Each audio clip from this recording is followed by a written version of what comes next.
So I think we're all quite fortunate, to have some spiritual interest because, how to say, modern life, we have so many distractions, so many sources of interest possible in the world, whether sport, whether music, one can study so many things, go on holidays here and there, and actually all this distraction makes that to have the leisure or the interest to ask oneself, why I'm born, why do I live for, where do I go when I die, who am I really, deep inside. So usually if you speak with people in the street or, even your friends, these questions are rarely addressed.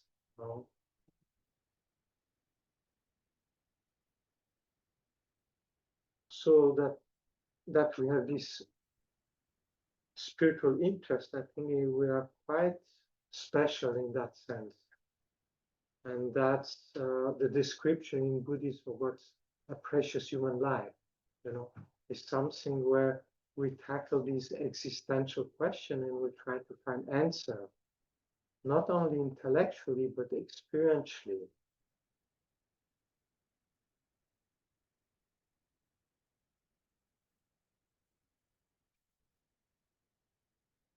So, and then to meet like-minded people which also have this existential question and are on the path, to discover this inner beauty that we all have. So this is kind of Dharma family, spiritual family.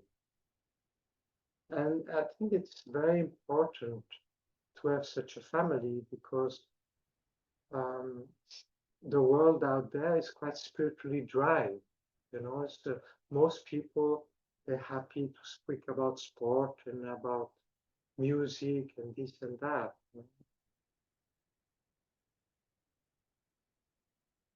And then even the traditional religion, like Christianity, they lose their member. So it's not like they're replaced by another spiritual tradition.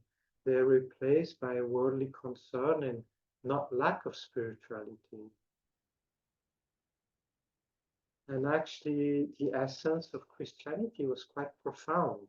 If you look at the saint, and, the father of the desert, and the Orthodox Christianity, so there was a spiritual path there, which was quite profound. But somehow it has degenerated, and very few Christian mystics are left,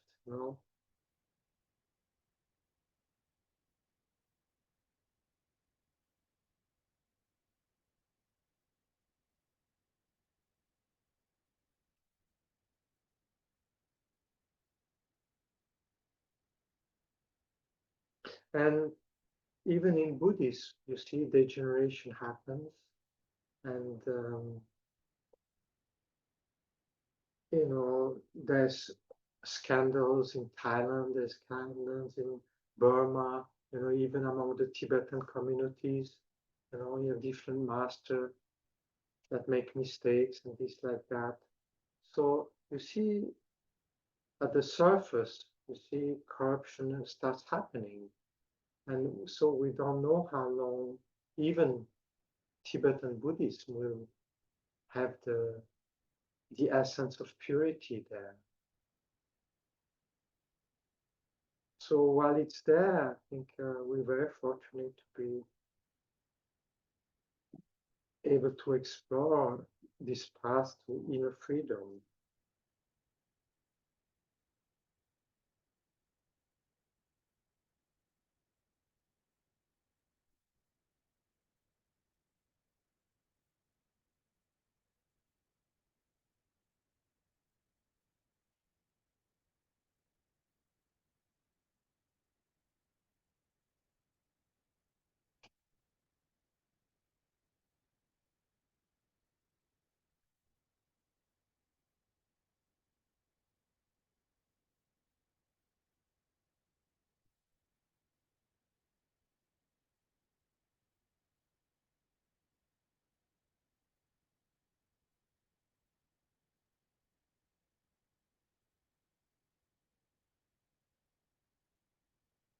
one issue that we have is that our life is very extraverted. So we very much taken over by our sense consciousness. See, but what we see, we hear, we smell, we taste, we touch. So all our energy from the morning we wake up till we go to bed are involved with these things. So to look inside and to try to discover what is the mind, what is consciousness, who am I, deep inside. Is there something that remains when the body disappears, or am I just a body? So what is that phenomena that we call mind?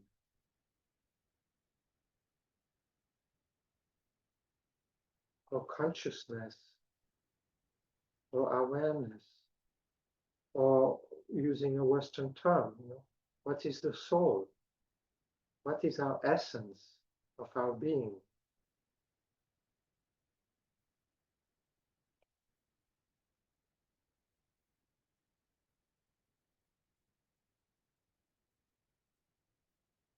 Is there something in me that is eternal, that has always existed and will always exist?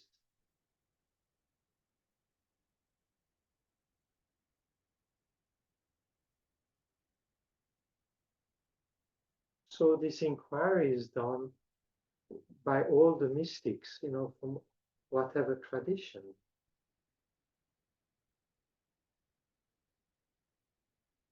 So to make that journey,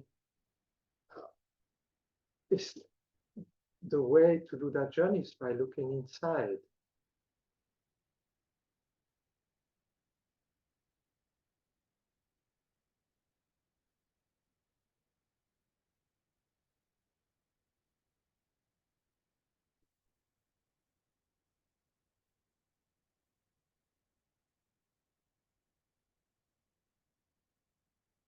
But we are not used to look inside. So when we start looking inside, it's a little bit like, you enter in a room where all the windows are closed and the curtain are drawn. So you enter the room and everything is dark, black. You don't see anything. And after a while, your eyes get accustomed to the darkness, and you start seeing again, the objects inside. So similarly, when you start meditating, because you used to look at the world outside, so when you start looking inside, at the beginning, you don't see anything. You just see darkness, and you don't recognize the mind. You're just following your rambling thoughts.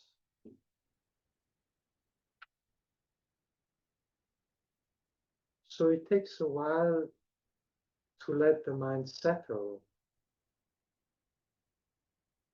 And then you can start distinguishing things within mind or consciousness or awareness.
Well, the spiritual path's proposition is that our mind, our consciousness, is fundamentally pure in the nature of clear light and bliss, and that it pervades all that exists.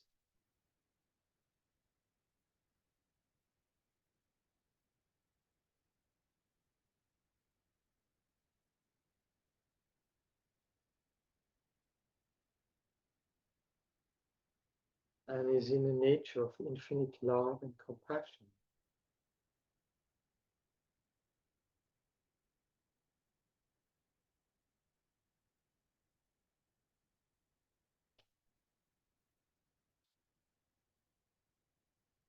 And the duality, subject and object, disappears.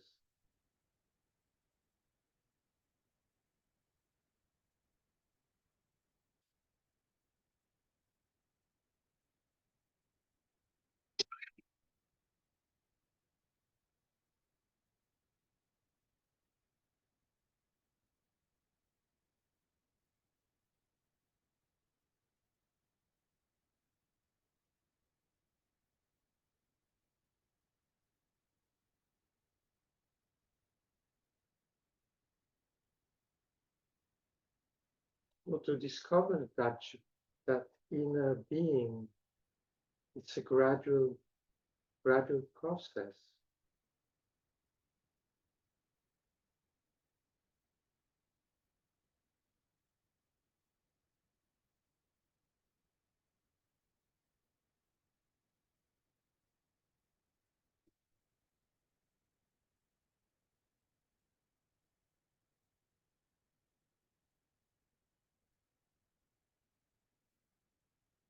So at the beginning, when one looks inside, starts meditating, the mind is very restless.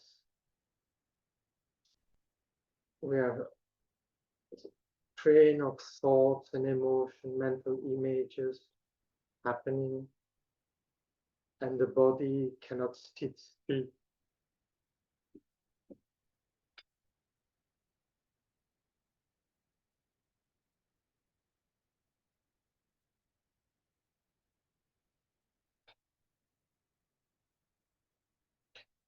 So it's a little bit like water, you know.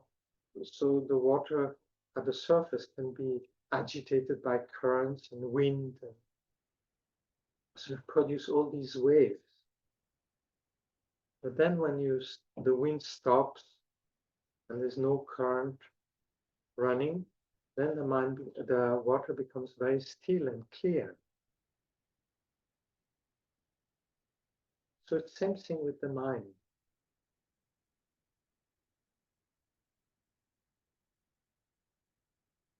The mind is agitated by all our thoughts, memory, habits, emotion. So the mind is very restless. But the restlessness arises due to this cause and condition. They are not in the nature of the mind itself.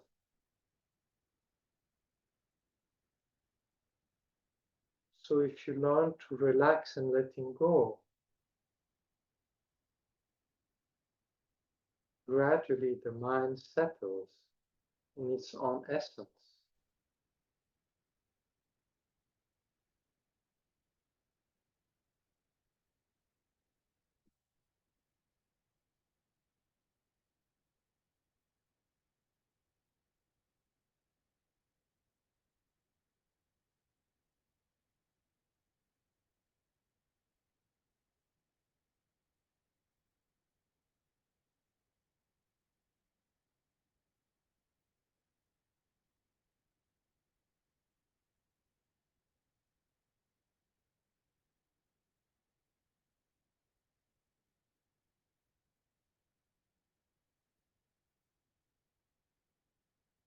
Also, our consciousness, our mind, is very much agripped to the body.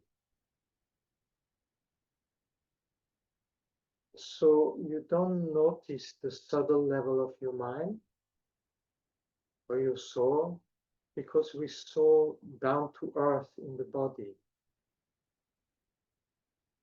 So if you learn to relax your body,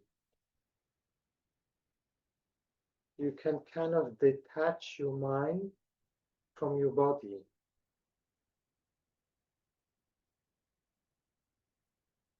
And then the mind becomes clearer. It's not that your body disappears, but it goes into the background and you don't pay attention to it.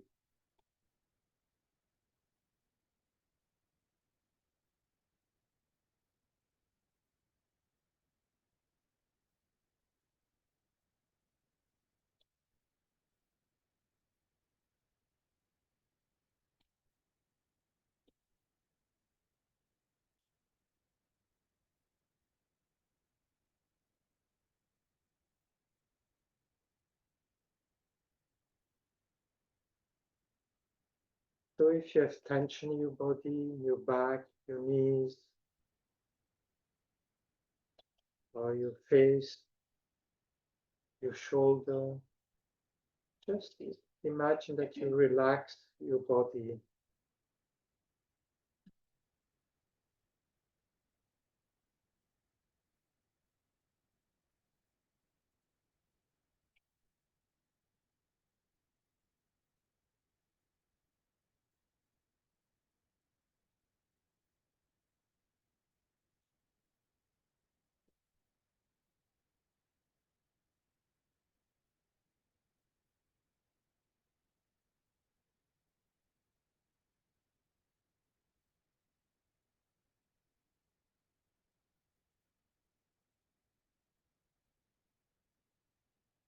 So consciousness, mind, is something immaterial.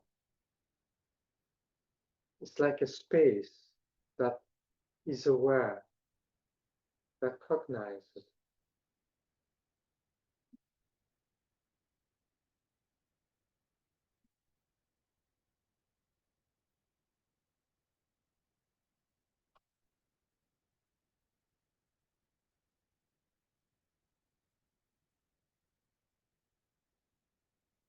So imagine that you detach your consciousness from the solidity of your body, the weight of your body.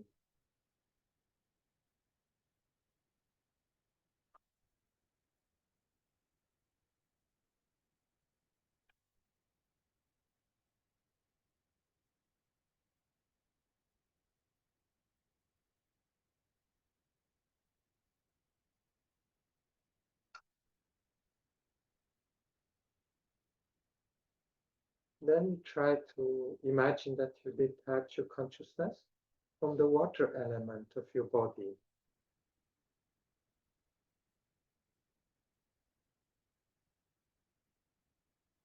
So the liquidity, the cohesiveness of your body. So you imagine your consciousness becomes lighter as it detaches.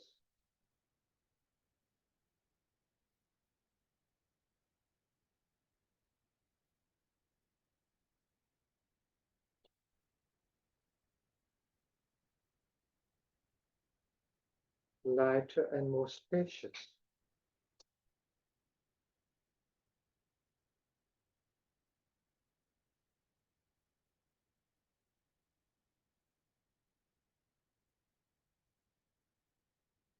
Then you imagine your consciousness separate from the fire element,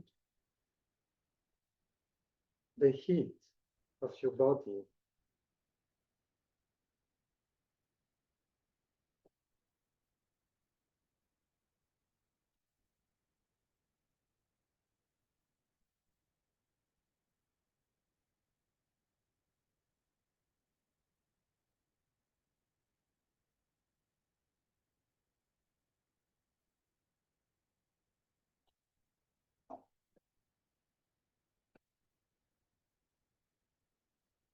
And if you can, imagine your consciousness separating from the air element, the breathing,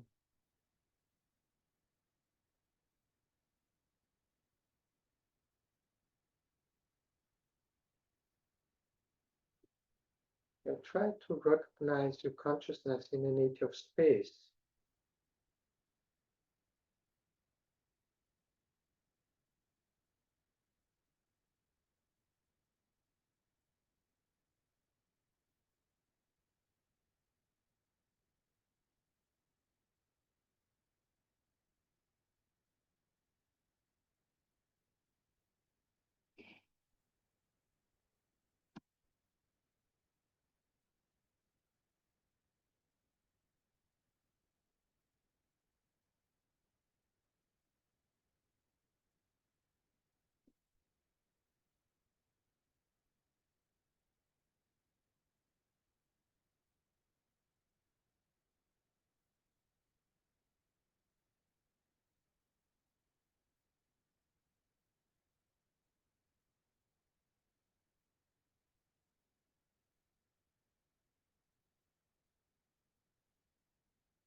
And if you like, you can imagine this space in a nature of light, very bright light.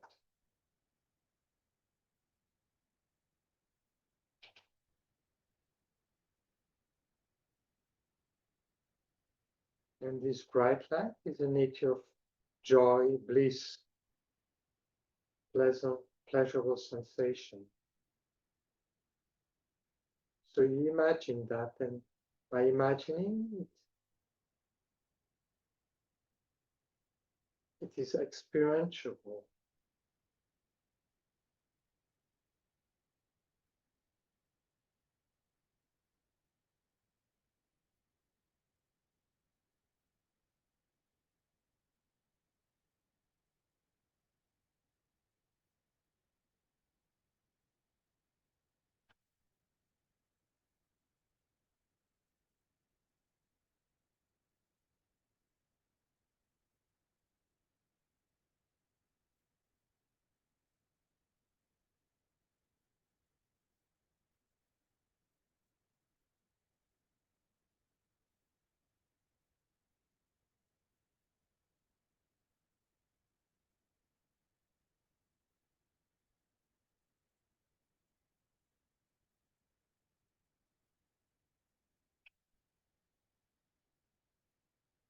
So this consciousness can become even more subtle.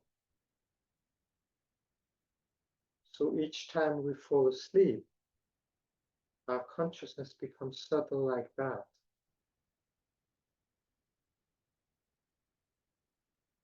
And each time we die, same thing, our consciousness separates from the body and becomes spacious like that.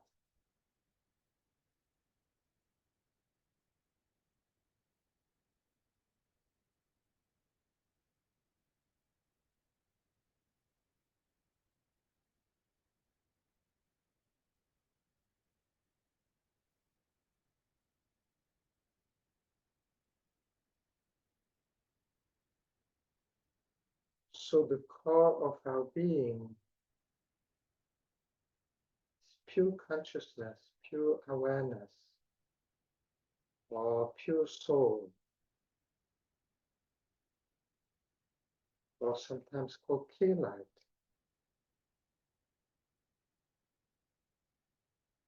And in nature of bliss, joy,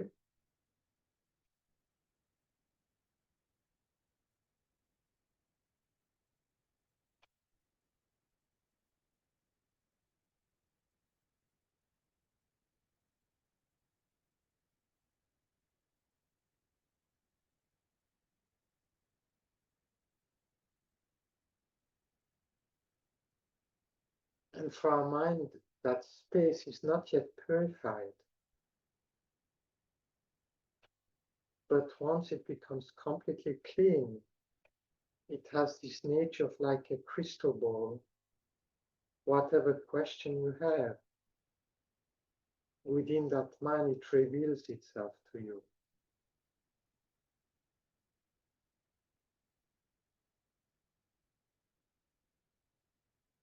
You know, like some people ask questions to a crystal ball and then the answer appears in the crystal ball.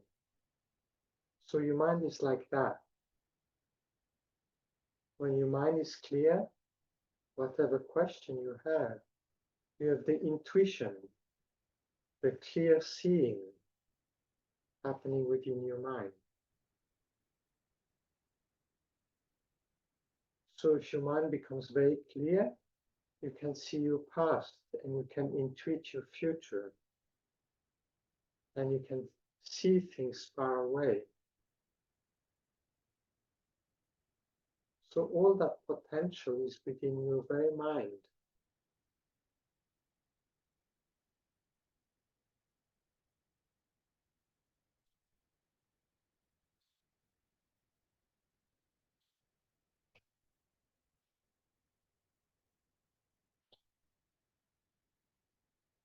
And when someday we die, that consciousness simply separates from the body and goes on.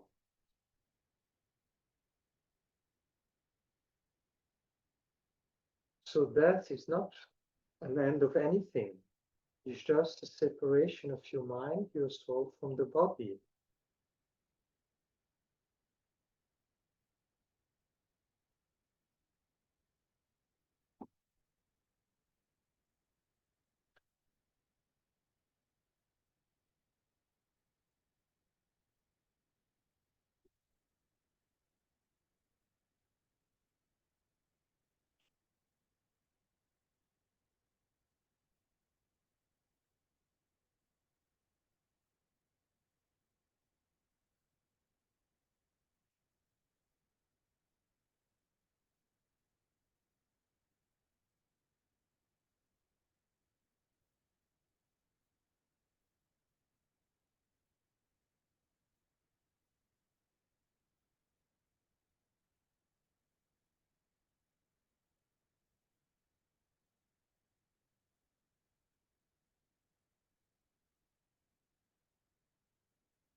All right.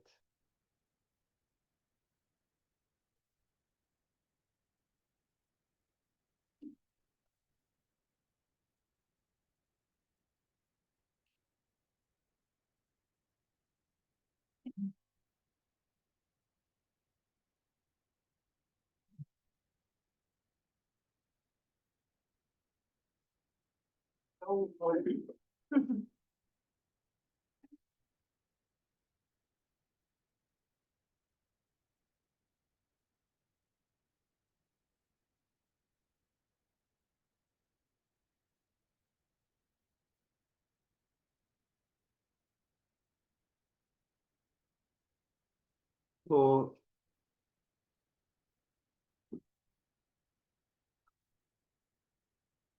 so the spiritual journey is about experience, you know. Otherwise, how to say, Lama Yeshe used to use the example, you know how chocolate is made and things like that. You know all the things about chocolate, but you never taste it, you know. So it's something with Dharma, with spiritual paths. You can learn all this methodology about the spiritual path, and you can become a great scholar. But if you don't experience it, what's the point? So you become very knowledgeable intellectually about the spiritual path, but you don't have the experience. So, so what?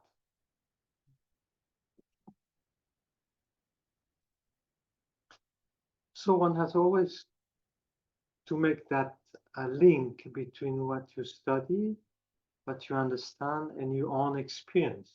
And the point is to gradually, go inside and transform your mind, or clear your mind. You use the mirror of the teaching to bring this inner transformation.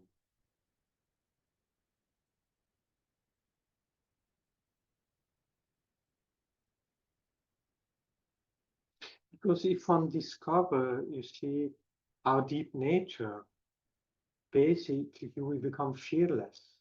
There's nothing to be afraid of anymore, because how to say, our nature is pure as immaterial. No? So there's nothing that can harm you. No? There's nothing that can affect you.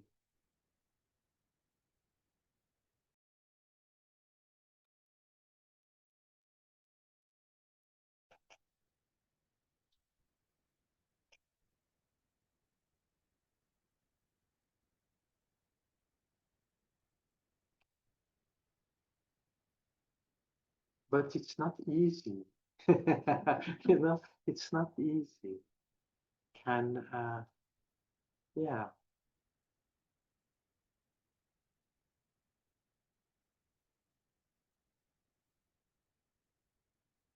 It's a little bit like, you know, you have a passion, you want to become a good dancer, you know, or now, you know, is a female World Cup or something like that, you know. So you want to become a good football player, you know. And now it's, you know, you see these girls, you know, they play very well. So you have, you know, you want to become same, right? So, but in order to do any of these things, you have to sacrifice quite a lot. You have to train a lot and focus on that, you know, and then you become better and you can actually succeed. So with the spiritual journey, it's a little bit like that. You know, to be successful, you have to make that some kind of a passion out of a priority, and you have to give up other activities for those activity, you know, to be able to grow. You know, so if one has a lot of other passion, so there's little energy for this passion, you know, and then there will be little progress. And that's the challenge we have, you know, because there's so much interesting things that we can get involved with.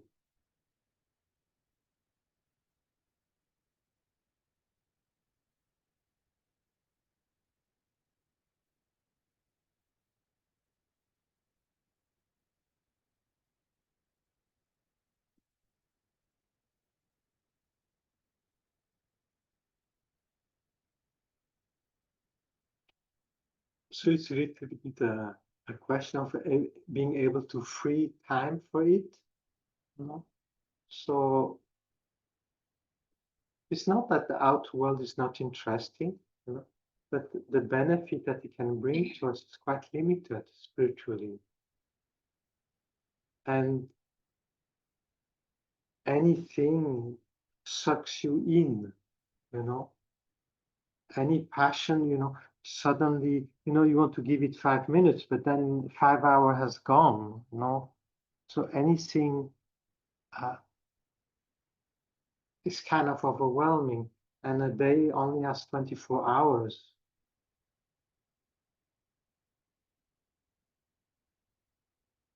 So one state of mind that is important to cultivate in some practice, may I cultivate the thought of no need in my mind. You know, okay, this and that, oh, it's nice, but I don't need it.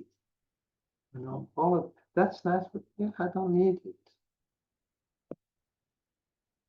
So the more you can let go of your desire and passion for this and that, the more you can cultivate the thought of no need, the more you discover contentment, you know, the thought of no need. Well, actually, I'm happy without this and that object. You know, I don't need that object or, you know, going to that party or meeting this and that person. I can feel, get this inner contentment.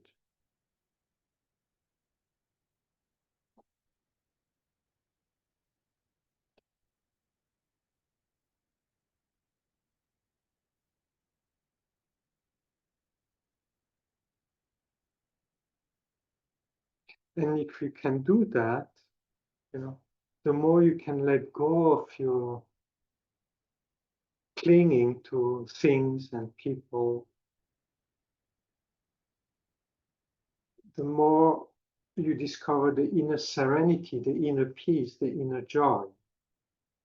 And once your mind becomes stabler and calm, then the the ground intelligence of your mind reveal itself. See, we are much more intelligent than we think, you know? But that intelligence cannot. Intelligence, you could also use intuition, clarity, knowing, seeing. You know, that faculty of our mind cannot really function because all this agitation, all this passion, this desire, this emotion cloud our mind, you know. So if we let go of that, then there's a clarity and intuition and intelligence there in your mind.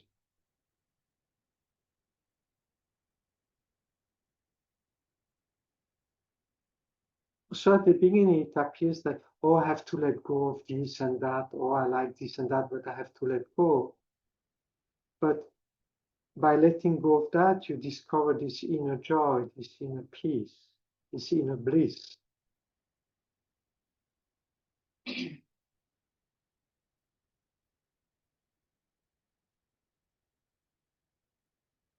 And by not letting go, you see, how to say, being involved in desire, in passion, in wanting this, it's like we have followed that path all the time, but it's hard to find satisfaction. You know, you find an object that makes you happy, but after a while, you know, you want more or you want something else. Normal objects, they bring you contentment for a little while, and then unsatisfaction comes along, you know, and then you want something slightly different, something more, something, you know, and like that.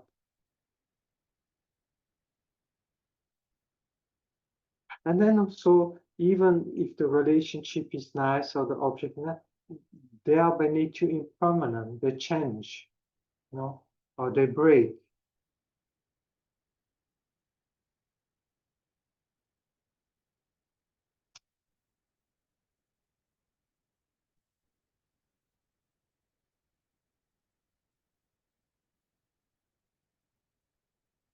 So unless we are able to free up a little bit our time, we won't be able to go very deep. The mind needs space.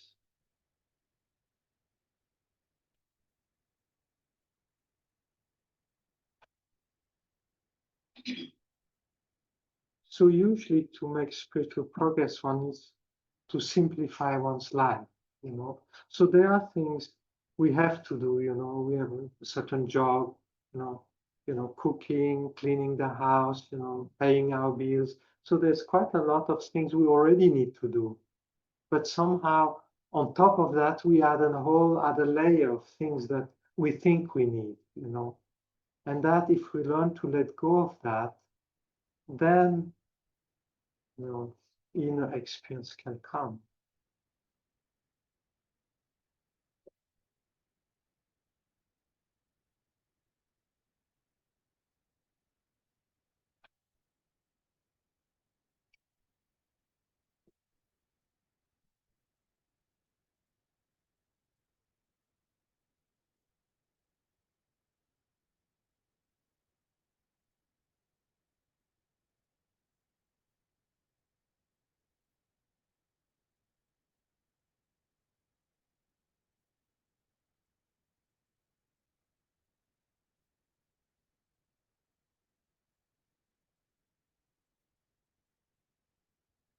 I think this word letting go, this word, cultivating the thought of no need.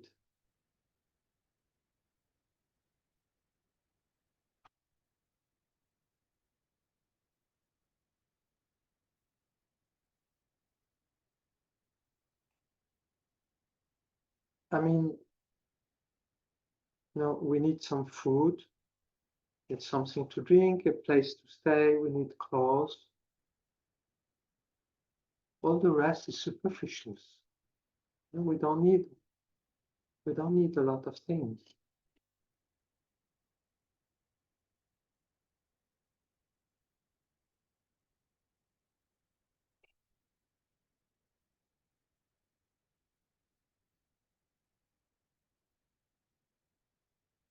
I spent a few weeks with sadhus in India when I was 20, 21, you know. And the sadhus, they have a vow, some sadhus, you know, some traditional sadhus. Sadhus are wandering monks in India, you know, they wear the orange clothes and, you know, they have different hairstyles, you know, and wear different things. And some smoke shilong, you know, and some don't. But they have this vow of not staying more than 3 days at a place. So they cannot stay at the same place more than 3 days. Then they have to wander off. So in India, in the along the rivers like the Ganga and another Parvati River, all these holy rivers, these yogis, they go from village to village. So in each village, there's a Dharamsala, so it's a house where at lunch, the wealthy people from the village, they offer a free meal. No, so there's a room, a house, a building, and there's rows of mats on the floor. And then at noon, these ladies come with big pots of rice and dal and sabji and chapati, you know, and glass with water. And then the sadhus, you know, they just arrive and they sit down. And then the villager, they offer these meals, you know, in front of all these people, you know. So for them, it's they see it as a spiritual practice. They can in that life they cannot practice spiritually intensely, but it's considered great merit to offer meal to those which live that lifestyle. You know, it's considered spiritually very good because it creates the cause for you to have a good rebirth, and then next life you might have the condition to yourself practice, you know, intensely the spiritual path. So for them, it's a great honor to be offered the meal. So it's not seen, you know, a job and I have to do it. No, it's a great privilege to be able to offer, to have the money to be able to offer. You know? And so the sadhus, they eat, you know, and then they move on, right? And then in each village, there's a place near a tree, kind of like that, and there's a fireplace, you know. So then the hermits, the sadhus, they gather around the fireplace, so they make a fire, and then they, you know, they speak about their practice with each other, you know, they give tips about where they went, where they come from, they speak about their gurus, what the guru teaches and things like that, right? So they spend there the evening, you know, talking about, and then they crash, you know, around the fire, you know, so they have their mat, you know, and so they have a mat below, and then they have a, you know, like a long ink like that, like we have a Zen, and then they put that up and they fall asleep, right? And then in the morning they wake up, they bath in the river, and they move on, right? And then they go to the next village or wherever, you know, and it's a lifestyle. Right? So one of the practices is non-attachment, cultivating the thought of no need, and they only have their little bowl for washing themselves, you know, a lota, you know, it's a small container, and that they use for drinking, for washing, for bathing, kind of like that, and that's their lifestyle. So it's very free, you know. So basically, society offers them a place to live.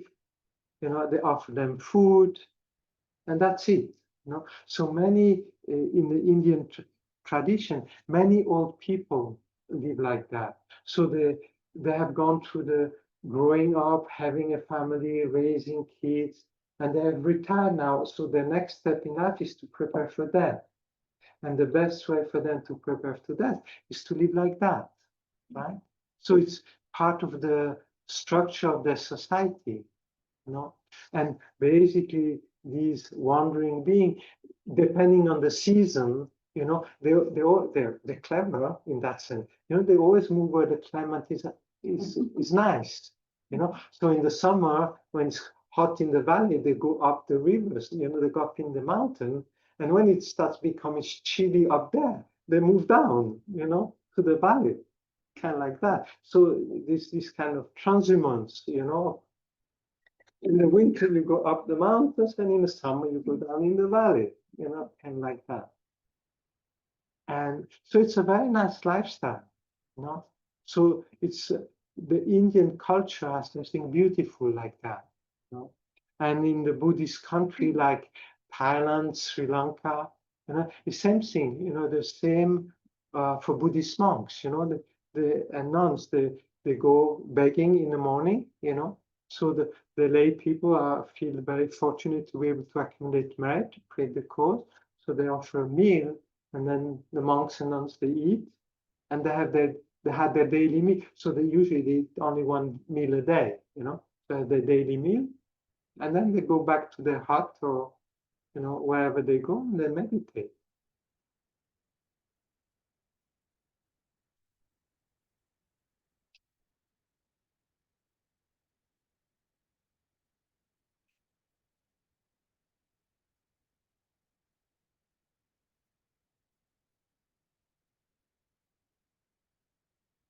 So that's actually, we don't have a culture like that.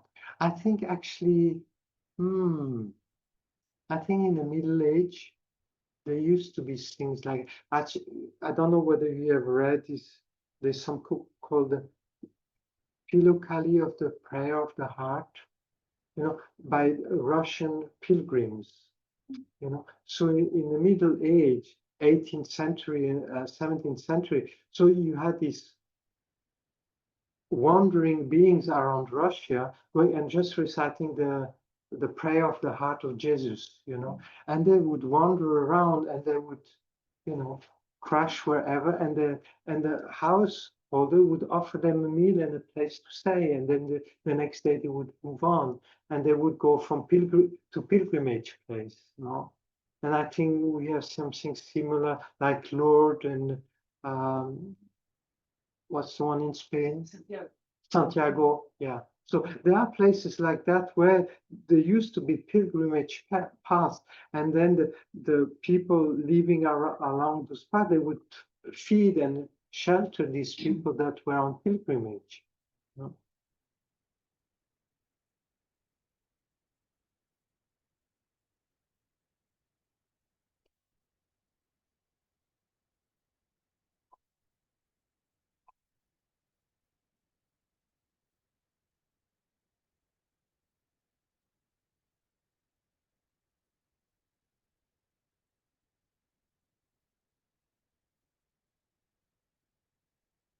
So we might not be able to make it that extreme, in our modern lifestyle, but we can simplify our life. But to be successful, unless you're very strong, very determined, you need kind of supportive environment, because the society is completely has different value, So there's no spiritual interest. Their interest is in the world, So then you feel like, like a hair in a soup. Expression, you feel completely disconnected with the world around you, and that is actually uncomfortable. You don't feel well. So to have like-minded friends, I think it's very supportive. That's what we call the sangha. So you need like-minded people around so that you see you're not completely crazy.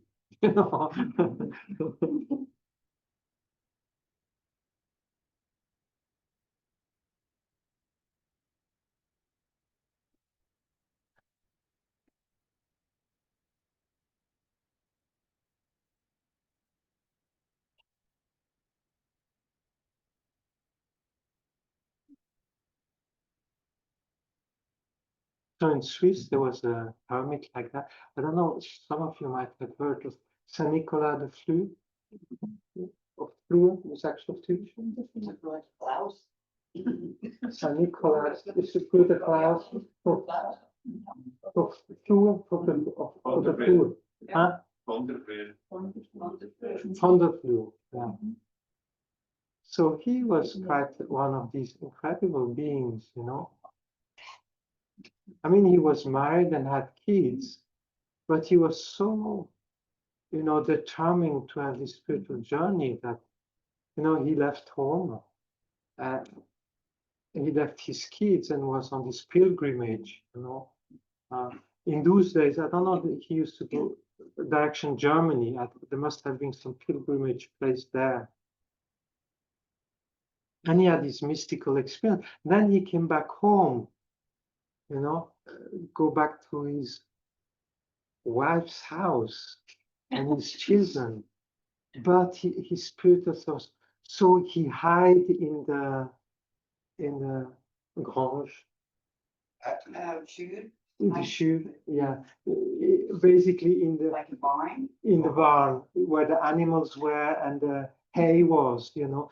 So he would peep into the house or see his wife and his kids, but he couldn't enter to see them because he had too much attachment, you know. So, you know, he knew he would spoil, you know, he couldn't resist. If he entered there, he would go back to the normal life, you know. So his spiritual thirst was so strong, so he hid, you know, and like that for many years, and like that.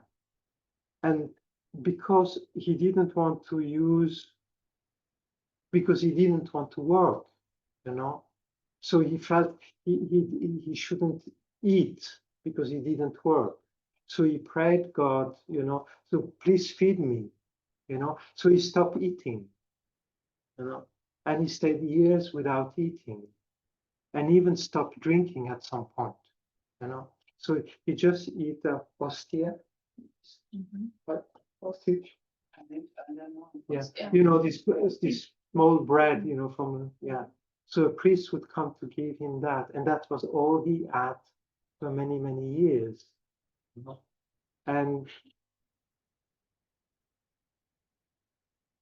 And he became this quite revered mystic, you know. Then when Switzerland, at some point, Switzerland was in conflict between the early county of Switzerland, you know, they were fighting each other, and was about to fall apart.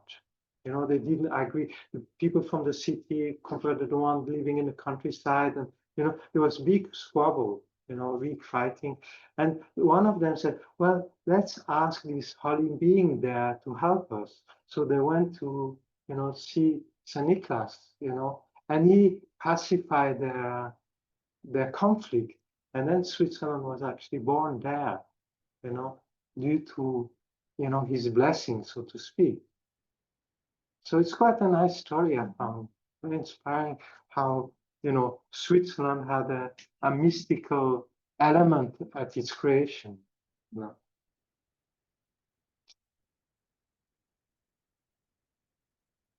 So I went a few times to, you know, it's a pilgrimage place, you know, to go there. So I went there 2-3 times, I think. Yeah, it's quite a special place, you know, because it's very simple and very primitive and like that. And there's another place in Switzerland called Beatusröhle, you know, that's near Brienz, Interlaken, that area. So there also there's a cave, you know, where San Beatus lived, you know, and again it's in the Middle Age. So in those days there were quite a number of mystics, and that's just the one we know from Switzerland, but they were in Italy, in France, you know, in Spain, you know, in every country there were mystics like that, you know, it wasn't peculiar to that, to here. And then in India, you know, in the Buddhist country, Hindu country, and then you have the Sufi master, you know, in the Muslim tradition.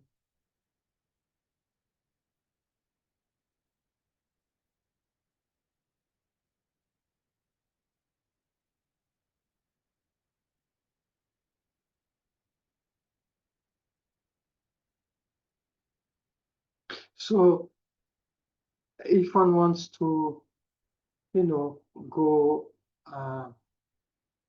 very deep, you know, in this communion with God or with the subtle mind of clear light, or whatever one wants to call it, basically one has to let go of certain involvement. There's no, that's a little bit the price we have to pay. And that has been through the ages.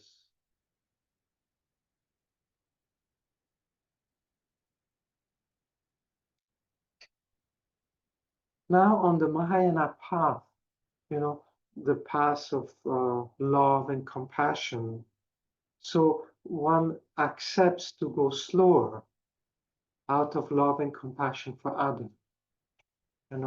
So that's the text we're going to meditate on. Is a little bit from this lineage of, so one doesn't want to go very fast, out of love and compassion for other. One wants to help other on the way. So one is not so much single-pointedly attracted to one's own liberation, one's own communion with God. One would like to bring everyone, to this peace, to this joy, So one opens one's heart in concern for all living beings, right? So on top of having this journey towards enlightenment, one also has this journey of opening one's heart to all living beings and loving each and every one and wishing them sincerely to also experience joy and happiness and to do whatever one can to bring happiness to others, right? So this is the Mahayana path, of the path of bodhicitta,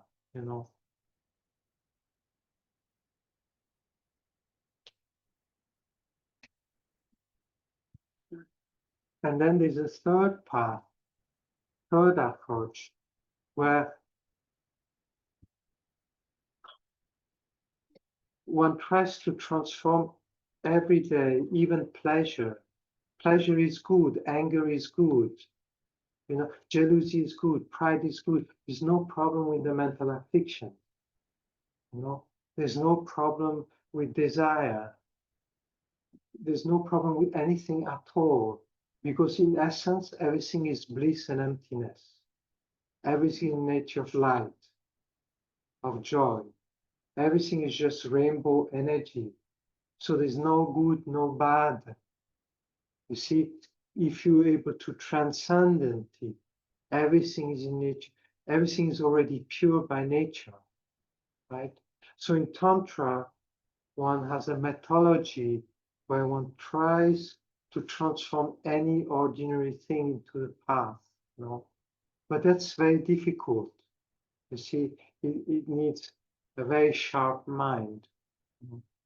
But the method is there. So it's not necessarily, so there were kings, there were ministers, there were householder, male and female. They reached enlightenment while continuing their everyday life, with their family, with their job and things like that. They were able to transcend this ordinary appearance and use that in the path to enlightenment.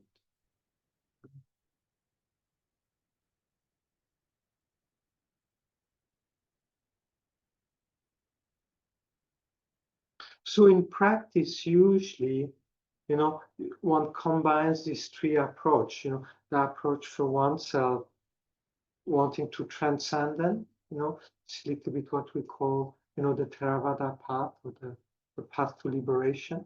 And then one combines that with this altruistic state of mind that where one wants to free all living beings, And then one also uses the tantric method to transform everyday experience into bliss and void. So yeah, in our tradition, we try to combine gradually these three approaches. So one helps the other, kind of like that. All right, any question? We'll make a break, 10 minutes break, okay? And stretch. Then we start the text.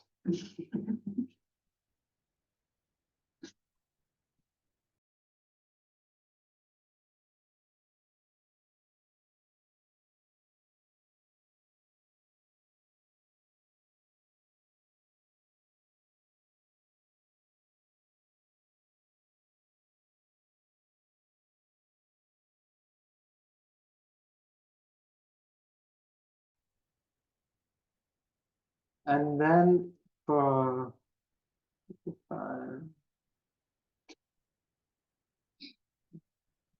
so for 45 years he taught, in northern India. He wandered from place to place, and he taught, to children, to parents, to businessmen, to yogis, to scholars. So he would adapt what he said depending on the people he met. And then these teachings were later written down quite a few generations after he passed away. So from the beginning, they were trying to make sense of this huge amount of teaching of the Buddha. How do you put that into a graduate path to enlightenment? How do you start, and then what you do next, and how you progress on the path, And so it started from the beginning, so they were first the teaching were condensed into 3 baskets, the Vinaya, the Sutra, and the Abhidharma. Right? So the first was all the collections concerned with ethic, with cultivating virtue lifestyle, and the second basket sutra was more concerned about meditation, and then Abhidharma was the basket about knowledge, how, knowledge about the spiritual path, about emptiness, about the nature of reality, about the self, all these teachings. So they were condensed in the Abhidharma basket. So you had these 3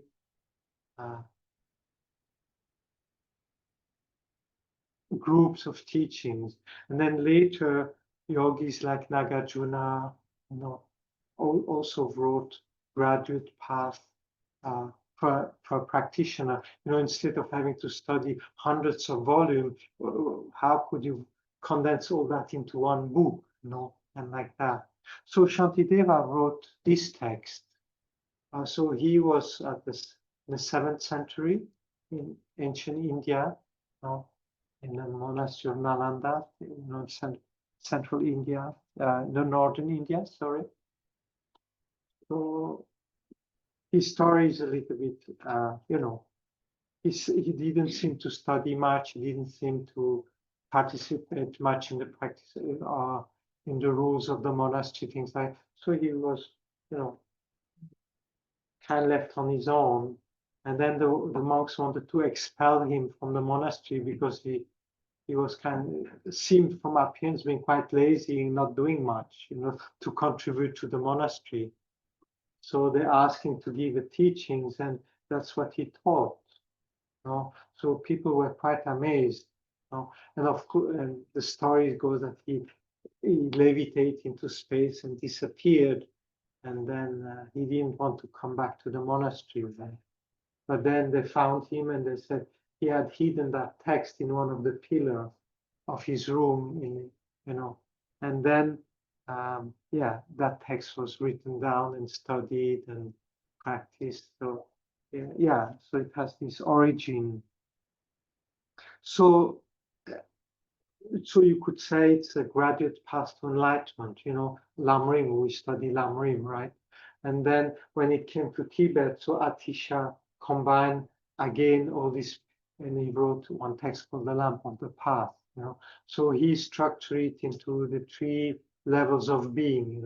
Beings which want a good rebirth, beings which want liberation, and beings which want enlightenment. So this gradual progression. And then Lama Tsongkhapa wrote commentary on that Lamp of the Path, and then he wrote Great Lamrim, and then the Middle Lamrim, and the Short Lamrim. And then that tradition of including Lamrim is also, you find it in other traditions, in Nyingma, Kagyu, Sakya. So they also have Lamrim text like that, right? So this one from Shantideva is organized around, basically is the practice of bodhicitta. So he in his first chapter, he speaks about the beauty of bodhicitta, the incredible state of mind that bodhicitta is, how wonderful it is if you could generate that mind, how amazing it is, so to encourage you to say, wow, that's so precious, I should really make an effort. It's really nice, and then in the second chapter, it is, yes, but it's very hard, to generate that precious jewel of mind. It's very difficult. You need a lot of merit. You need a lot of positive karma. You need a lot of good luck. You need a kind of special mind. So in order to generate this precious mind, you have to make all these offerings to the gurus, to the Buddhas, to the Bodhisattvas, to all these advanced beings. So by being generous, by giving, you create this store of spiritual wealth, And then not only that, you need to purify all these negative imprint, all these obscuration for your mind. So then he engages you in the practice of regret, and purification of your negativities, and then rejoicing in the good qualities of other. It's a great way to collect great spiritual wealth. And then requesting the teachers to live long, and then to request them to give teachings. And on that base of this wealth of good, we say merit. What other words would you use for merit? Like good luck, virtue,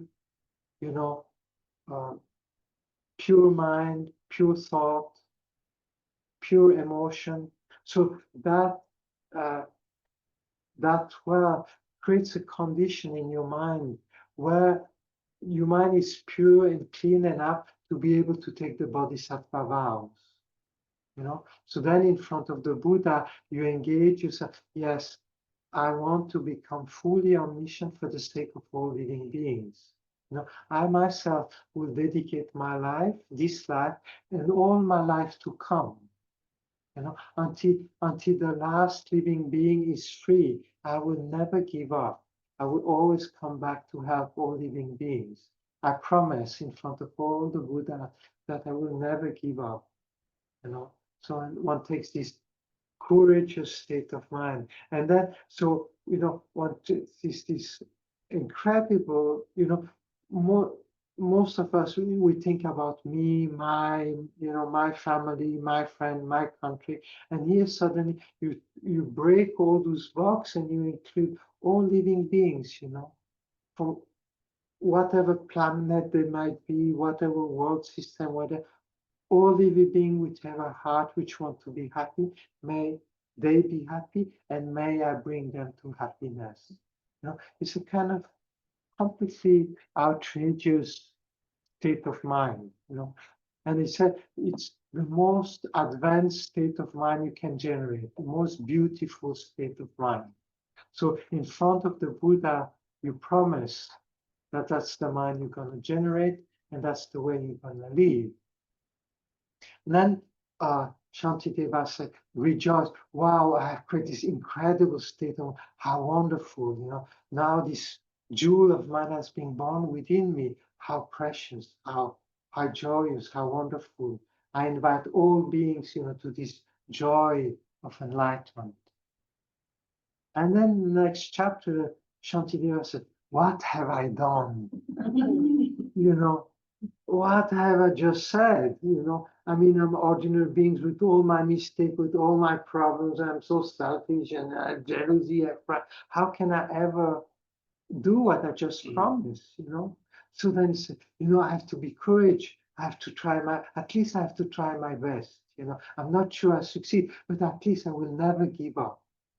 And then Shantideva explained, then the next chapter is about mindfulness, how to gradually, from the beginning level, how to create virtue, how to purify karma, how to live a wholesome life in every day, and how to cultivate this state of mind. So, and then after that, he tackles the biggest obstacle to spiritual progress, which is anger, aversion, and irritation, short-temperedness. Right? So this whole chapter about patience, how to remove these mental acts, how to think so as you never get angry, as you get never irritated, how to apply antidotes in your mind so that you become free from that, biggest obstacle to spiritual progress. Because, you promise to liberate all beings, so how can you become angry and upset at them? How do you want to harm beings? You promise to bring them to happiness. So how can you, it's complete opposite energy, right? And then after that, he engages you into joyous perseverance, how to generate joy in your spiritual practice, how to have joy in doing prayers, joy in doing meditation, joy in helping others, how to cultivate this joy on your path to enlightenment. And then the next chapter, he speaks about concentration. What are the conditions for you to develop a calm mind? And then once you develop a certain level of calm mind, how to develop this altruistic mind, how to care more for other than yourself. So he explains this method of equalizing first yourself with other, and then how to exchange yourself for other. So that we're going to meditate in the next few days. That will be the main meditation we're going to do, right? So how to generate this altruistic state of mind, right?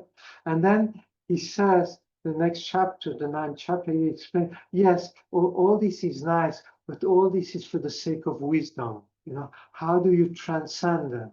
How do you to become free and to free others, you have to transcend. You have to transcend the ego. You have to go beyond self-centeredness, beyond selfishness, beyond being attached to an illusory sense of I, and to realize that the other beings also don't have an ego, don't have a solid self like they appear. And it's only in that open space that you can become free and know the method to free all beings. Right? So this is in the 9th chapter about wisdom.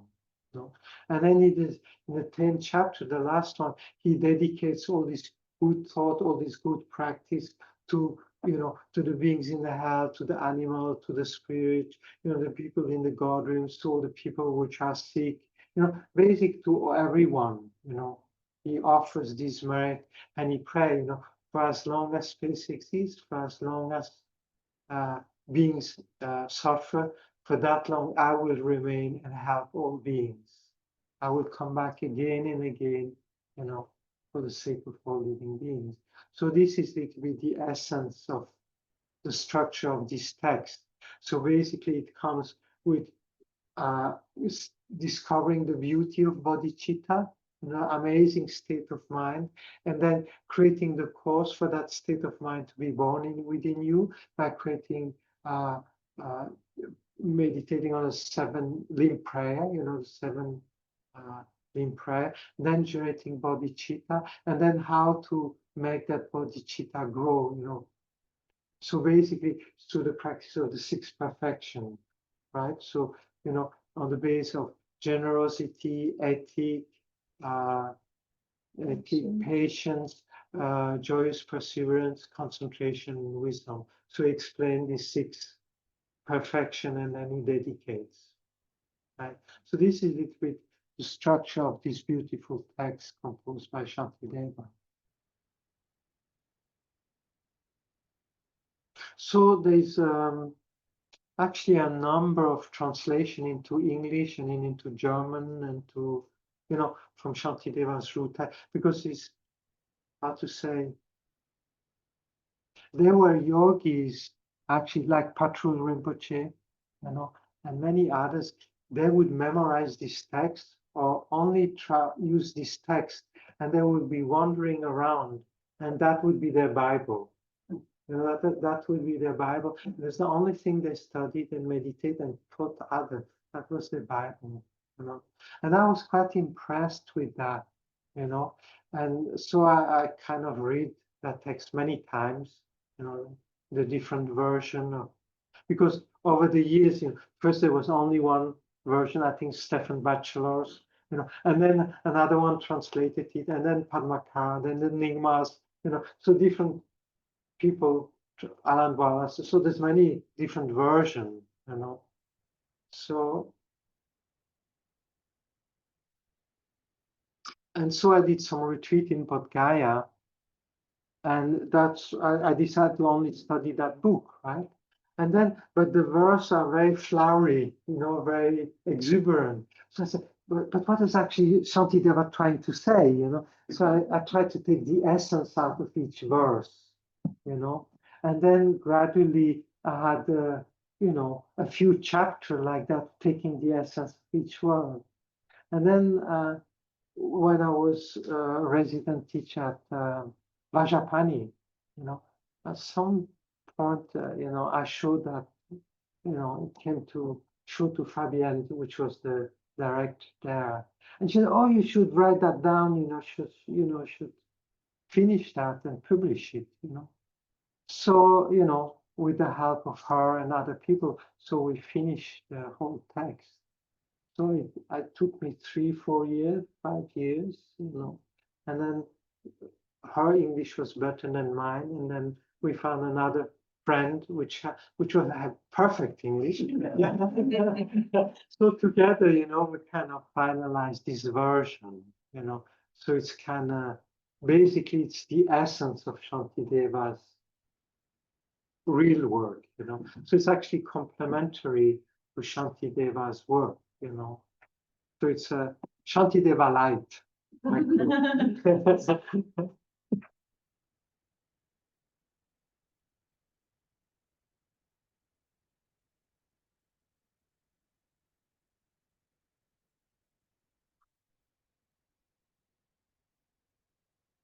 So those which can have the text and can follow a little bit on the text, and the other one that just listen and meditate, you know, whatever you like. Basically, I'm not going to read the whole thing, but just take out the essence, you know, that I found very precious.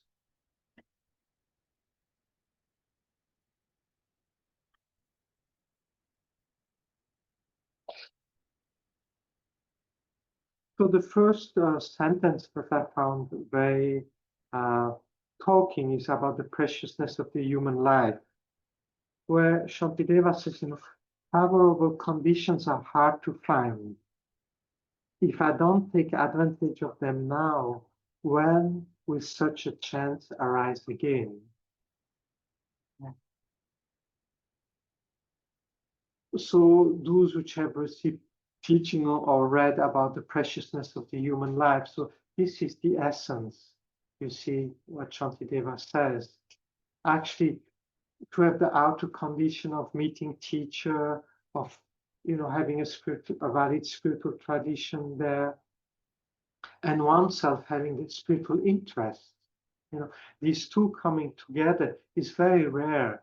And even though we have many, many lives, very seldom we were born in a place where there was spiritual teacher, where there was spiritual tradition, or there was spiritual tradition there, but we had no interest from our side.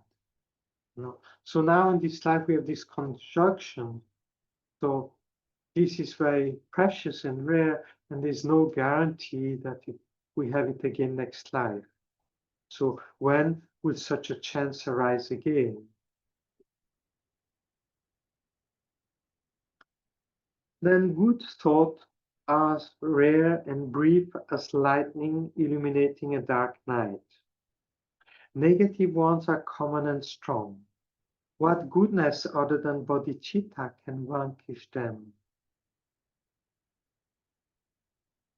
So good thought as rare and brief as lightning in dark night. So this image of a lightning in a dark night comes often in different contexts. Is an image, I think, that was common in old India, a metaphor for many things.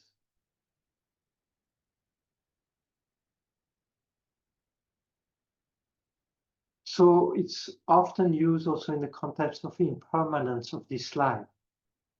You see, so imagine you are at night outside, you walk around, it's completely dark.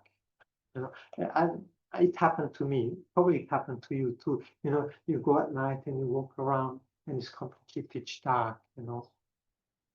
And then suddenly there's a flash of lightning. And suddenly you see clearly like in day. You know, you see, oh, you see the path, you see the houses, the forest, the tree, everything's clear, you know, and then it turns black again.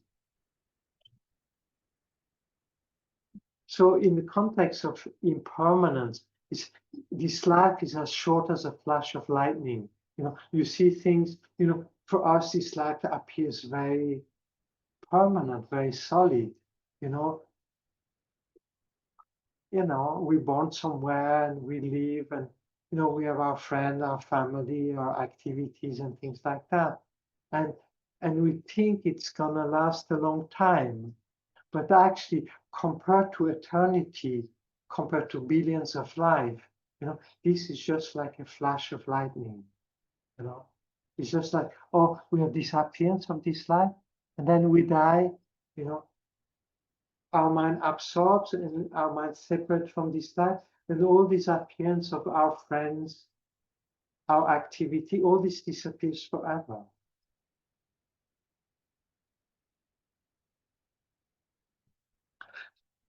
So Allah, yeah, I recite a prayer every day where that sentence is there, and for me it has quite a strong impact to think about. You know, we involved in all these things, but one day the whole thing disappears, and it might be in 50 years, but it might be tomorrow.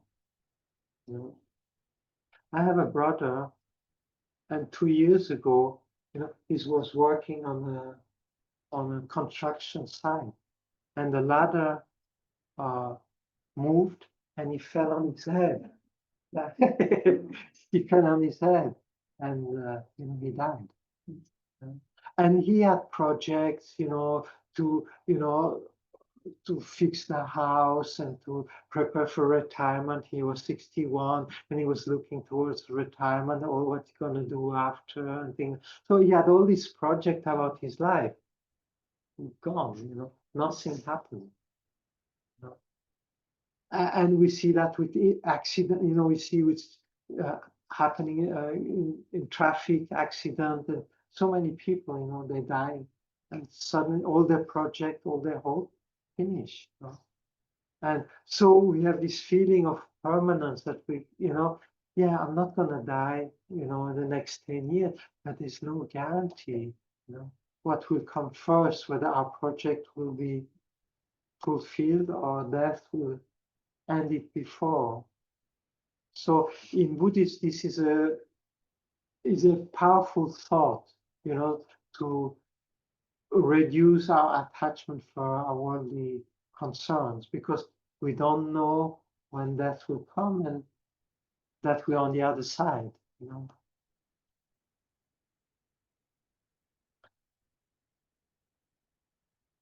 So Shantideva says, in a similar way, you know, if we check our thought, mostly we follow desire, attachment. You know, our thoughts are mostly about worldly concern.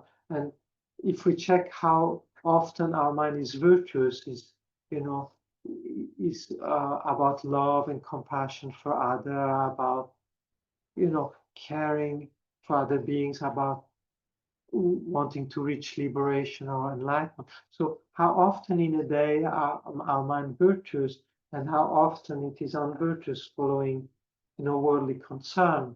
Actually said most of our time we're involved in worldly concern, and only very briefly, you know, we have virtuous thoughts. You know?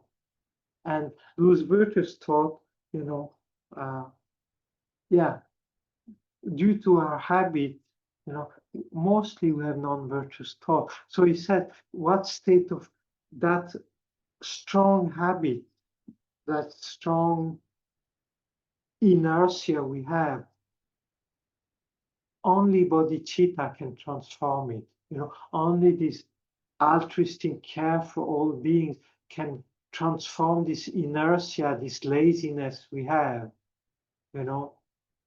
So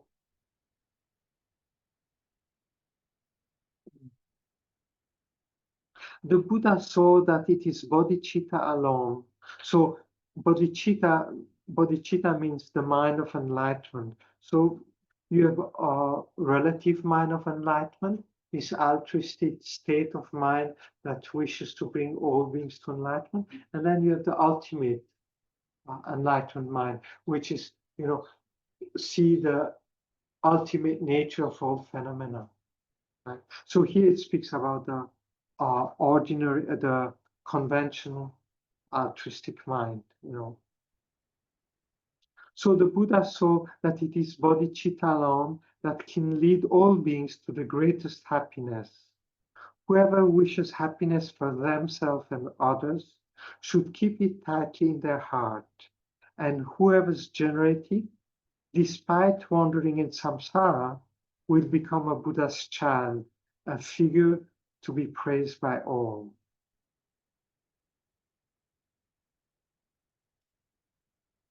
So Buddha's child is not a complete correct translation.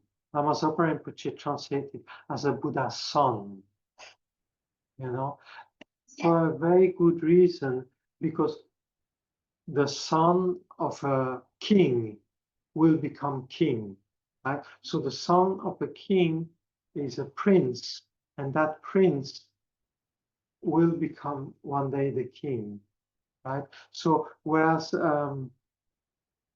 the daughter, you know, the princess will not become the king, right? So it is the prince that will become king.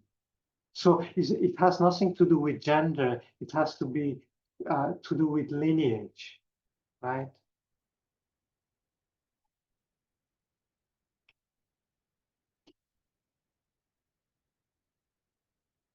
So the day that precious mind is born within us, we will definitely one day become Buddha. It's like a prince that definitely, even though he's a child, a naughty boy, but because he's the prince, one day he will become king, right? So same for us. The day we generate bodhicitta, you know, we become a prince of the Buddha, and one day we'll become king, we'll become Buddha.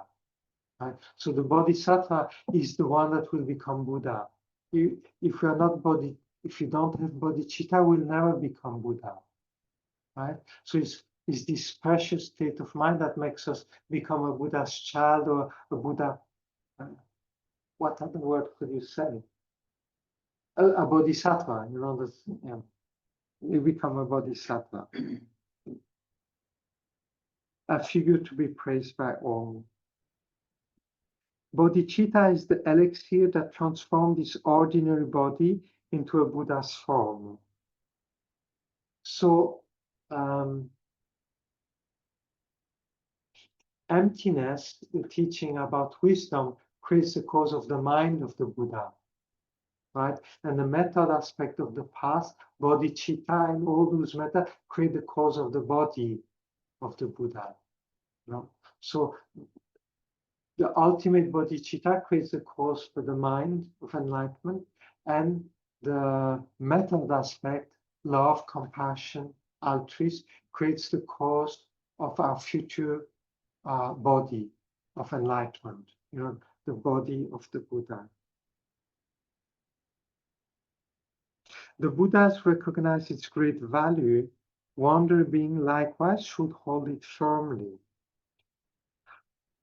Bodhicitta alone bears fruit forever. Other virtues, like banana tree, bear fruit just once. It easily purifies extreme negative actions, so why not rely upon it?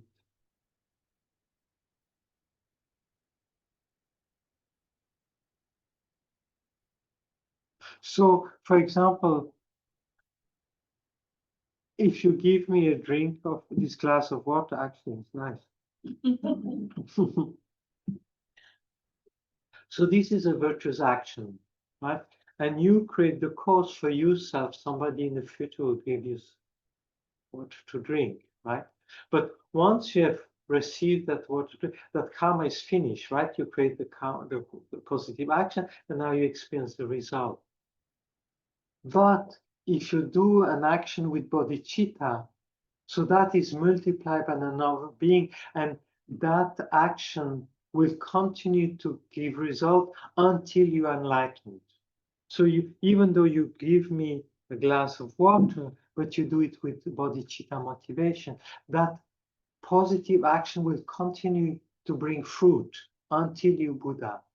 So that's why it said, whatever we do a virtuous action, if we can do it with the bodhicitta motivation, then it will be a fruit forever, right? It will grow, continually grow till we reach enlightenment. So that's why Lama Zopa Rinpoche was an expert in teaching how to do everything with bodhicitta motivation, right? That was very precious to him. So I didn't know that banana tree bear fruit only once. So I learned that through Buddhism. Because I never lived in a country where there were banana trees, or I was, but I wasn't smart enough to understand. So yeah. So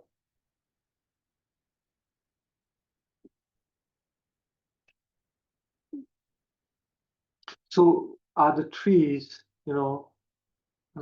like an apple tree, it brings fruit every year, right? Whereas the banana tree brings fruit only once, and then it dies, and then an offshoot, another tree comes, and that one bears fruit, and then it dies, and then the next one, things like that. You know that, right? Yeah. In Mexico, you have bananas.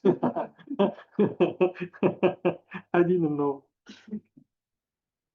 Because in the old days, instead of speaking of banana tree, they used the word plantain trees. So I didn't know what a plantain tree was. Is that plantain tree is a banana tree? No.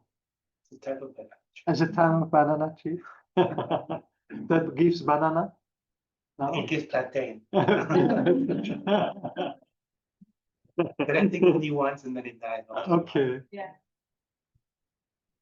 Yeah. And also, because it's such a virtuous state of mind, it purifies a lot of our negative karma. So what if we can generate bodhicitta, because it's such a pure, such an advanced state of mind, so it cleans. So for example, it says, if you recite one mantra with bodhicitta, it's like, if you recite one mantra without bodhicitta, you have the benefit of having recited one mantra. Let's say you recite Om Mani Padme Hum, right? So if you recite Om Mani Padme Hum without bodhicitta, it's like you have recited one Om Mani Padme Hum, which has great, amazing merit, right? Already.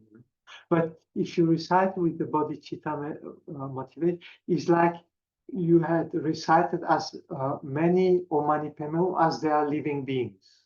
So it's multiplied by the number of living beings that is included in your bodhicitta, right? So that's billion and billion and billions of beings, right? So one Om Mani Padme Hum is like having recited billions and billions and billions of Om Mani Padme Hum, right? So it's a great loss to recite Om Mani Padme Hum without generating bodhicitta. It's like, a little mind like that towards, compared to a vast mind. So it's good to remember that, that bodhicitta transforms even a small action into, So for example, the other day, actually coming up here, I was eating a croissant on a terrace of a coffee, and there were these moineaux, Sparrow. sparrow. There were these sparrows, you have often in restaurants. Yeah, these sparrows, around. And the sparrow was landing on the table, and of course he was wanting a little bit of my croissant, So I've given him, and I said, okay, I make one sparrow happy, but if I had done it, I didn't. I remember after, I'm not better than you, don't worry. Well, if I had given that with bodhicitta, I would have created the merit of having, multiplied by the number of living beings, So, oh, what a great loss, I thought, oh, I should have done it with bodhicitta. So it's kind of this idea of multiplying everything you do, with bodhicitta. So even the small positive action we do, if we do it with bodhicitta, it creates a huge amount of positive karma, virtue. So to try to expand one's mind, each time you do something positive, to even one person, you multiply it. That's, I think it's something we should, how to say, write it down and read it every day. Every morning you remind yourself, whatever I do, I want to multiply it for all living beings. Wishing this. For example, you eat a meal, so as myself, I enjoy this meal. May all living beings have a nice meal. So the virtue of that state of mind, it's multiplied by the number of living beings. So it's very virtuous. Now,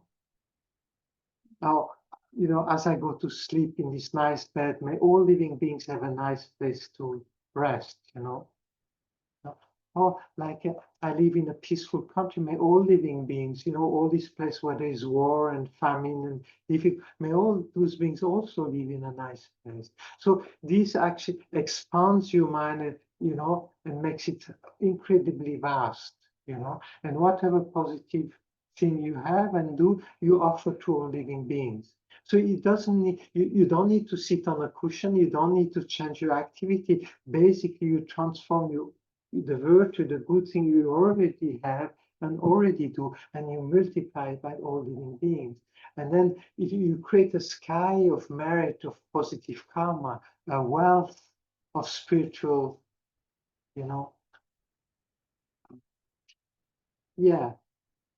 positive energy, then when you meditate, the experience comes easily.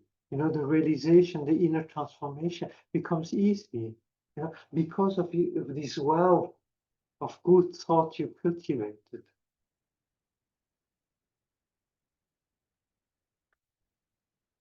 Like time-ending fire, it burns off in an instant enormous negative karmic forces.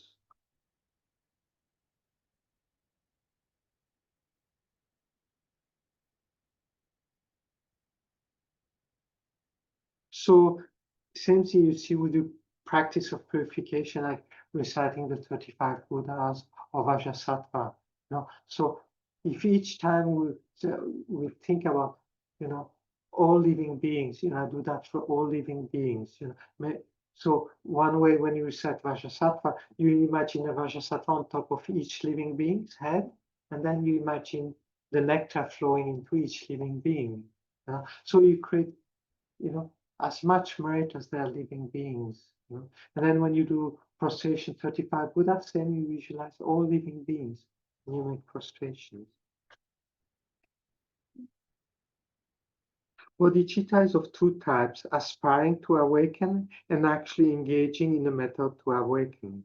The distinction between them is the same as between aspiring to go and actually going. Aspiring has great benefits, but is not a continuous source of merit. With engaging, however, even distracted or asleep, merit continuously increase. Buddha explained this for those inclined to lesser aim. So if you have taken Bodhisattva vows, so even though, you don't think all the time about all living beings, but because of that karma of having taken the vows, whatever you do, even while asleep, you create incredible merit. If wishing to relieve a mere headache of another person brings immeasurable merit, what then of wishing to eradicate suffering and bring happiness to every being? Do even our father or mother have such a generous intention? Do the gods, sages, or even Brahma? Even in their dreams, such a wish for themselves cannot be found, let alone for others.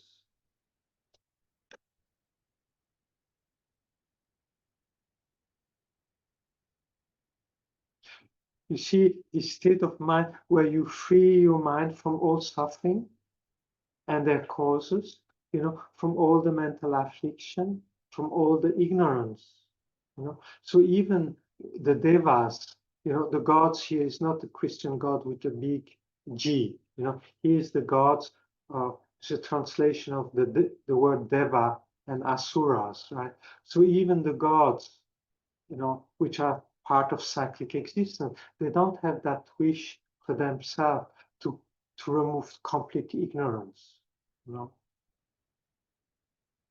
And our parents, all these people, they wish certain level of happiness, but they don't want the highest happiness of enlightenment, the freedom from all the mental affliction forever.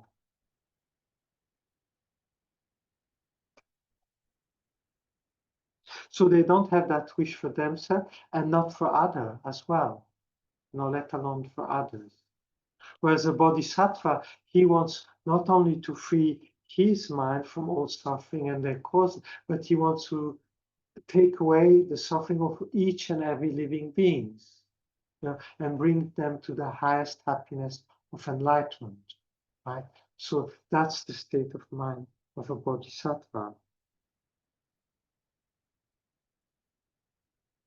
So you see, if wanting to take away the headache of a person is virtuous, so how, if that is great store of mind, so how can you measure the state of mind that wants not to relieve the headache of a being, but all the suffering of a limitless number of living beings and bring them to the highest happiness? So that state of mind is incredible, amazing, This intention is an extraordinary jewel of mind, and its birth an unpresent wonder. It is a cause of happiness for beings, a remedy for their suffering. How can its quality be measured? If the mere aspiration to benefit excels venerating the Buddhas, what then to say of engaging to make everyone happy? Beings strive for happiness, but constantly creates the cause of its opposite. For those destitute of happiness, bodhicitta relieves them from their countless sorrow and fills them with bliss. Where else could such a precious friend be found? We praise one who repays kindness received. What to say of one who gives freely? If simply giving a meal is virtuous, what then of bringing all beings to enlightenment? Harboring negative thought towards such a bodhisattva will cause lengthy rebirth in unfortunate realms. Positive thought, however, will bring far greater merit. For even in the most acute situations, bodhisattva never commit negative deeds, but only do good naturally. I pay homage to those in whom this sacred state of mind has risen, and who benefit even their enemy.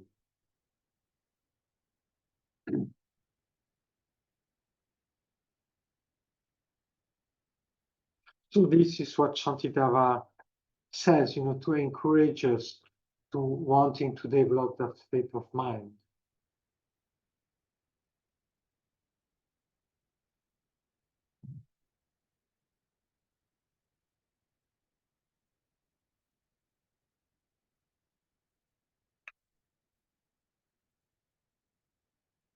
So in the 9th chapter, after having prepared the mind, he gives a method to generate that mind. So in the next 2 days, we are going to meditate on that. How to go from a mind that is thinking mostly about me, myself, and I. Very important, I too. Me, myself, and I.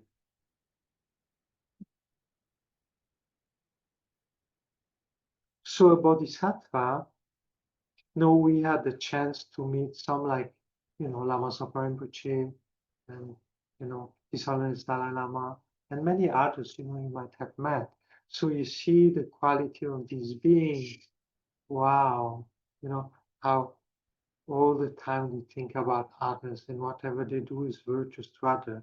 So we have met living examples that embody that. It's not just, written in text, but we have seen living example and the beauty of these beings, the joy and the bliss, the humor and the lightness and the freedom that you can see in their mind, and how when you're in their presence, somehow it uplifts yourself, So it shows you that it's something reachable. There are other living beings that experience that. So if we make the effort, we could do that as well.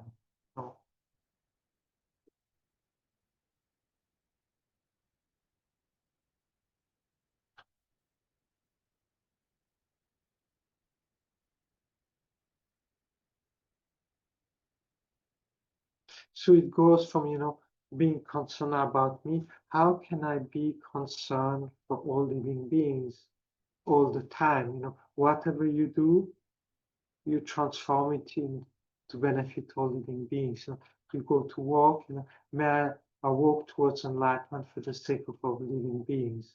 May I lead all beings on this path, and on this path to go home. May on this journey towards enlightenment, may I bring all beings to enlightenment. And whatever you enjoy, may all beings have that, and even more happiness. So you expand your mind in whatever you do and caring for all living beings. So at the beginning, it's completely fake. You pretend, you actually think the opposite. Actually, let's be honest, actually, I just want to drink this and I don't care about living beings. So you fake, yeah. So you may all living beings also have, but you don't, maybe 1% thinks about them and 99% thinks about you because you're hungry or you're thirsty, But as you fake it, it becomes more and more sincere over time, So gradually, at the beginning you just pretend, and as you familiarize with pretending, then you actually more and more think, oh, actually I feel what I'm saying, So gradually your mind transforms, So at the beginning it's just fake, So it's okay, you just fake it, But I think it is an English expression, you faking till you make it. And like that, you fake it till you make it, So Lama Zopa Rinpoche, all these high beings, they weren't born like that. They trained, right? So they fake it till they make it, right? So we too, we can train our mind, gradually. And that. Okay, any questions about anything? Yeah. Came to my mind. You said just relax. Then you said, okay, you imagine your relaxed body. Let's say for this, for me, it's quite difficult to relax the body. So maybe you have something.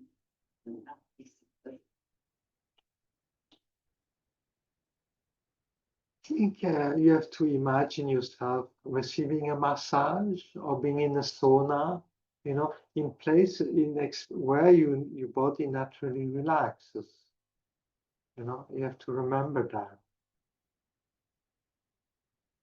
Another, for those which meditate on the death absorption, so it's a matter of separating the consciousness from the gross element, making the mind become subtler and subtler, right? So is it a bit like that, or a certain yogi, when they go to sleep. So basically they lay down and then they completely relax the body. And then they focus on the breath. Well, so they relax the body and then they focus on the breath and then they focus on the mind, focusing on the breath. And they try to fall asleep like that and not lose the stream of consciousness. And actually, like that, you can become quite lucid in your dream. You know, so it's by relaxing the body and focusing on consciousness, then you focus on that stream of consciousness. Okay, thank you so much. Good evening. Oh, let's dedicate for the sake of all.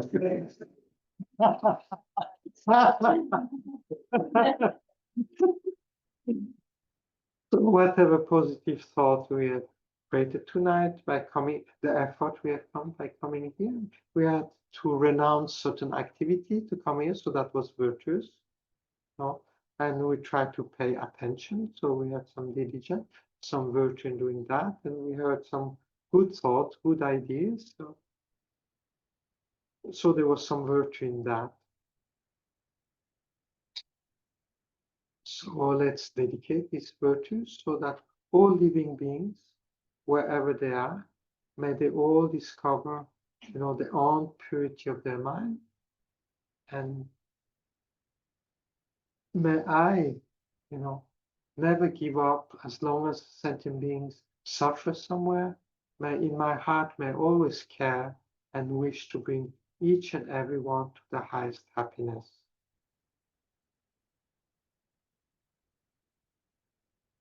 And may all the beings which have already reached enlightenment, may we come under their loving care.